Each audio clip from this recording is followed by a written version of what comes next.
క్లియర్గా phone tapping case police అదుపులో వేణుగోపాలరావు 11 గంటల పాటు సుదీర్ఘ విచారణ నేడో రేపో అరెస్టు ప్రకటించే ఛాన్సు 7 ఏళ్లుగా ఎస్ఐబిలో ఓఎస్డీగా వారం పాటు కస్టడీకి రాధాకిషన్ ఆయనపై కుక్కడపల్లిలో కేసట ట్యాపింగ్ జరిగి ఉంటే కేసీఆరే బాధ్యుడా అంటున్నాడు ఇక పోలీస్ అధికారులు రవిగుప్తా శివధర్ రెడ్డి మహేందర్ రెడ్డిల ప్రమేయం ఉండదా అంటున్నాడు అక్కడ చదివినటువంటి వార్తనే ఇక్కడ మనకు క్లియర్గా కనిపిస్తుంది ఇక ఇందులో కొన్ని ఇక ఏమంటుండు రేవంత్ మొగాడైతే రుణమాఫీ చేయాలట ఇక రాముడికి మొక్కుదాం బీజేపీని తొక్కుదాం అంటున్నాడు రాష్ట్రానికి ఏం చేశారని బీజేపీకి ఓటేయాలి రేవంత్ గుంపు మేస్త్రి మోదీ తాపి మేస్త్రి బీఆర్ఎస్కు బీజేపీతోనే పోటీ కేటీఆర్ ఇక సురేఖ ఎన్ఎం మహేందర్ రెడ్డిలకు నోటీసులట ఈ వార్త కూడా ఒకసారి చూద్దాం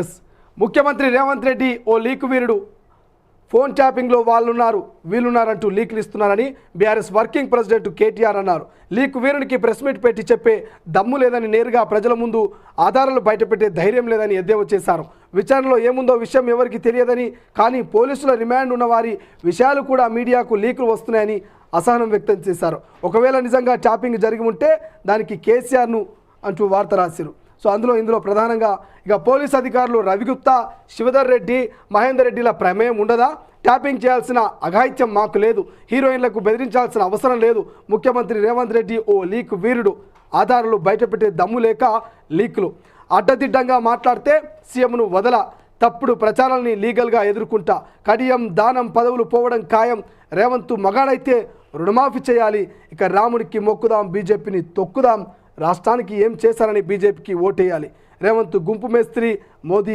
తాపి మేస్త్రి బీఆర్ఎస్కు బీజేపీతోనే పోటీ కేటీఆర్ ఇక సురేఖ ఎన్ఎం మహేందర్ రెడ్డికి నోటీసులు రేవంత్కు చిత్తశుద్ధి ఉంటే ట్యాపింగ్ కేసును సిబిఐకి ఇవ్వాలి లక్ష్మణ్ కేంద్రం సుమోటగా తీసుకోవాలి దుద్దిల్లా ఇక తురుముఖాలను వదలం పొంగులేటి పోలీసు వాహనాల్లో డబ్బులు తరలింపుపై ఈసీ విచారణ చేయాలి చాడా ఇంత స్పష్టంగా రాసిరువే ఇంతకుముందు ఈనాడులో చదివినాం అదే వార్త ఆంధ్రజ్యోతిలో చదివినాం అదే వార్త ఎంత స్పష్టంగా కనిపిస్తున్నది పోలీసు వాహనాల్లో డబ్బులు తరలించిరట ఈసీకి విచారణ చేయాలని చాడా కంప్లైంట్ చేసిండు నిజంగా మరి పోలీసు వాహనాల్లో అప్పుడు డబ్బులు నిజంగా తరలించిరా లేదా అనేది విచారణ చేపట్టాలి అప్పుడు కానీ ఈ అసలు కథ బయటపడదు ఇక సార్ ఏమంటుడు రేవంత్ మొగాడైతే రుణమాఫీ చేయాలంటున్నారు అంటే మీరు అందరు మొగోళ్ళు కాదా ఈ 10 ఏళ్ల పాటు మీరు మొగోళ్ళు కానందుకే అధికారంలో ఉండి కూడా రుణమాఫీ చేయలేదా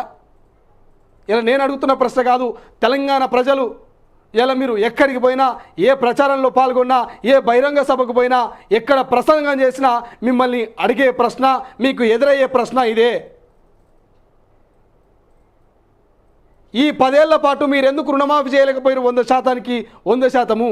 రైతు కళ్ళల్లో ఆనందం నింపుతామన్నటువంటి కేసీఆర్ గారు కనీసం రుణమాఫీ చేసి కన్నీళ్లు కూడా దూర్చినటువంటి కేటీఆర్ గారు ఇలా రేవంత్ మొగాడైతే రుణమాఫీ చేయాలని అడుగుతూ ఉన్నారు. ఇదే కాంగ్రెస్ని అడుగుతున్నాం. అధికారంలోకి రాగానే డిసెంబర్ 9 తారీఖున ఏకదాటిగా 2 లక్షల రుణమాఫీ అన్నారు. ఇలా 100 రోజులు పూర్తి అయిపోతూ ఉంది. ఇంతవరకు రైతుల కన్నీళ్లు దుడవలే. ఏమనంటే రైతు పక్షపాతంగా రైతులకు మేలు చేసే పార్టీ మా కాంగ్రెస్ పార్టీ అంటారు. 7 లక్షల కోట్ల అప్పు చేసిపోయినటువంటి గత పాలకుల ఆ అప్పులు తీరుస్తున్నాం, కొంత సమయం కావాలంటూ కాంగ్రెస్ వాళ్ళు అంటారు. ఏది నమ్మాలి తెలంగాణ ప్రజలు? వాళ్ళేమో అభివృద్ధి కోసం అప్పులు చేసినామంటారు, వీళ్ళేమో వాళ్ళు చేసిన అప్పుల్ని పూరుస్తున్నామంటారు.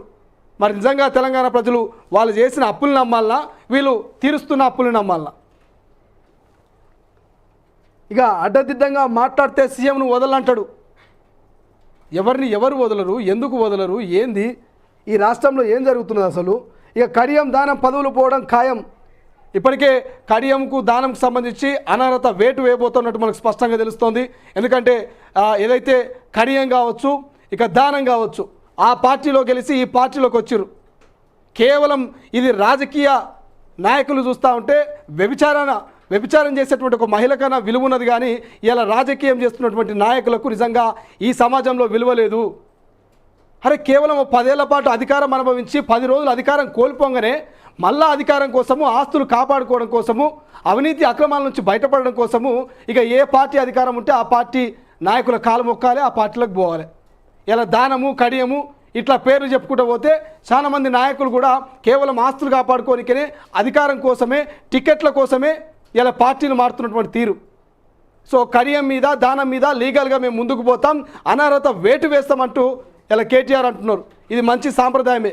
కానీ గతంలో 2018లో కాంగ్రెస్లో నుంచి 12 మంది మీ పార్టీలోకి తీసుకున్నారు కదా ఎమ్మెల్యేలని. ఏదైతే పైలట్ రోహిత్ రెడ్డి కావచ్చు, లేకపోతే ఇక్కడ సంబంధించి మంత్రిగా ఉన్నటువంటి, గతంలో మంత్రిగా పనిచేసినటువంటి కొంతమంది నాయకులు కావచ్చు, కాంగ్రెస్ పార్టీ నాయకులు చాలామంది బీఆర్ఎస్లో చేర్చుకున్నారు కదా. మరి అప్పుడెందుకో మరి లీగల్గా నోటీసులు, మీరు మీ పదవులకు రాజీనామా చేస్తేనే మా పార్టీలో చేర్చుకుంటాం, మీ పదవులకు రాజీనామా చేస్తేనే మా పార్టీలోకి ఆహ్వానిస్తాం, సభ్యత్వం ఇస్తామని చెప్పి అప్పుడు చెప్పలేకపోయారు కేటీఆర్ గారు. ఆ రోజు న్యాయం, ఈ రోజు న్యాయమా? సబితా ఇంద్రారెడ్డి కావచ్చు, లేకపోతే ఈయన తాండూకు సంబంధించి పైలట్ రోహిత్ రెడ్డి కావచ్చు, ఏదైతే ఇక్కడ ఉప్పల్కి సంబంధించినటువంటి సుధీర్ రెడ్డి కావచ్చు, ఎంతమంది నాయకులు కాంగ్రెస్ పార్టీ నుంచి బీఆర్ఎస్కి రాలేదు? వాళ్ళంతా రాజీనామాలు చేసే వచ్చిరా? సో ఇట్లా చెప్పుకుంటూ పోతే ఇక రాముడు మొక్కుదాం, బీజేపీని తొక్కుదామట. ఎవరిని ఎవరు దొక్కుతాడో ఈ పార్లమెంట్ ఎన్నికలు తెలుస్తుంది. బీజేపీని బీఆర్ఎస్ దొక్కుతుందా, బీఆర్ఎస్ను బీజేపీ దొక్కుతుందా అనేది ఈ పార్లమెంట్ ఎన్నికలు గడవంగానే తెలుస్తుంది. ఇట్లా చెప్పుకుంటూ పోతే చాలా ఉన్నది. హీరోయిన్లను బెదిరించాల్సిన అవసరం లేదట. ఇక ఆధారాలు బయటపెట్టి దమ్ము లేక లీకులు ఇస్తున్నారట రేవంత్ రెడ్డి గారు. ఎస్